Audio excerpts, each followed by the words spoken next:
ডিএমরা মূল দায়িত্বে থাকবেন, ডিএমদের একটু চোখ কান খোলা রাখতে হবে। অনেক সময় আমি দেখছি ডিএমরা দায়িত্ব দিয়ে দিচ্ছে নিচের কাউকে, তারা কিন্তু খেয়াল রাখছে না। এই যে পশ্চিমবাংলা থেকে প্রায় 1000 লোককে নিয়ে গেছে ট্রেনিং করবার জন্য দিল্লিতে, আমি জানতামই না। এটা ডিএমদের উচিত ছিল অ্যাটলিস্ট আমাদের ইনফর্ম করা, আমাকে না করুক সিএসকে ইনফর্ম করা।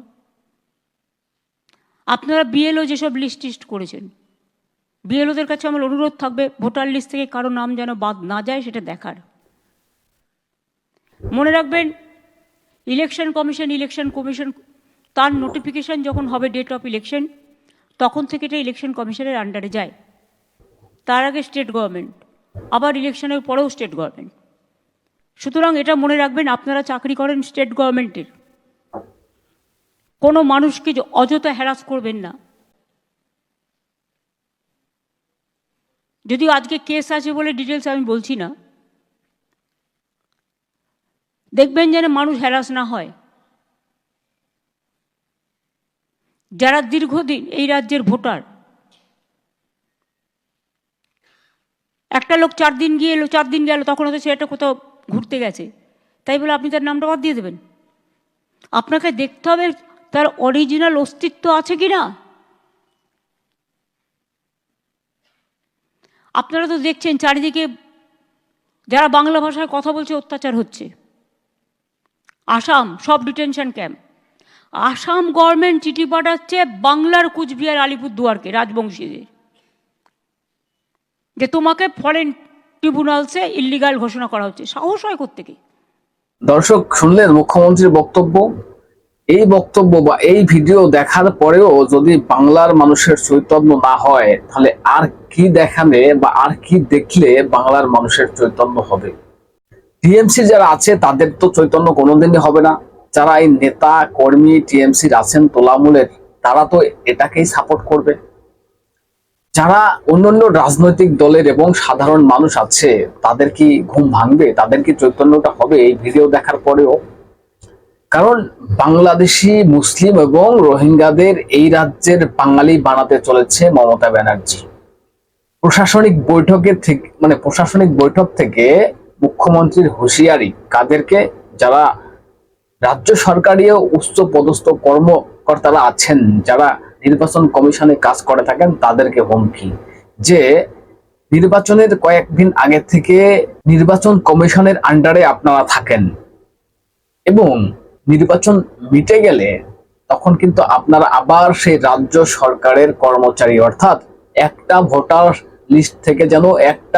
লিস্টের থেকে যেন নাম বাদ না যায়, কোনো নাম যেন বাদ না যায়। তাহলে আপনাদের কি করে দেখে নিতে হয় সেটা আমার ভালোই জানা আছে। মানে এক কথায় হুঁশিয়ারি রাজ্য সরকারি যারা কর্মচারী আছেন তাদেরকে, এবং নির্বাচন কমিশনে যারা কাজ করছেন, এক কথায় তাদেরকে এটা শাসানি, হুমকি ধমকি যে একটা নাম যেন ভোটার লিস্ট থেকে বাদ না যায়। প্রিয় দর্শক, আমি নয়ন রায়, আপনারা দেখছেন হাবড়া টিভি। দর্শক, কারো 5টা সুযোগ নেই 75টা আসনে। অথেন্টিক বাস্তব রিয়েল কথাটা বলছি, যেটা সত্য সেটাকে স্বীকার করতে হবে, অন্যায়ের বিরুদ্ধে প্রতিবাদ করতে হবে। অন্যায়ের বিরুদ্ধে আমাদের প্রতিবাদ চলবে। তবে আপনাদের বলবো চ্যানেলটা সাবস্ক্রাইব করে পাশে থাকুন, সঙ্গে থাকুন। দর্শক, এবার পয়েন্টে আসি। প্রশাসনিক মঞ্চ থেকে ডিএলও এবং যারা জেলা শাসক আছেন তাদেরকে হুমকি।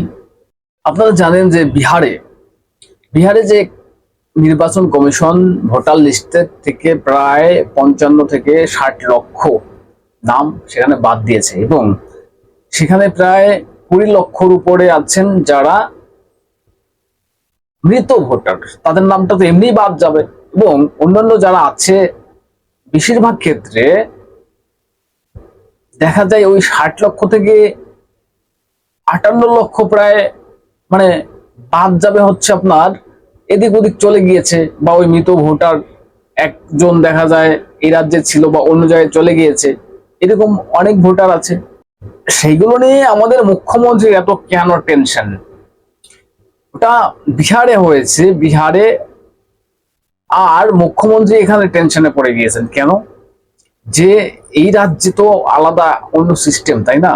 এই রাজ্যে তো বাংলাদেশি, রোহিঙ্গা, মুসলিম, তারা হচ্ছে মমতা ব্যানার্জির ভোট ব্যাংক।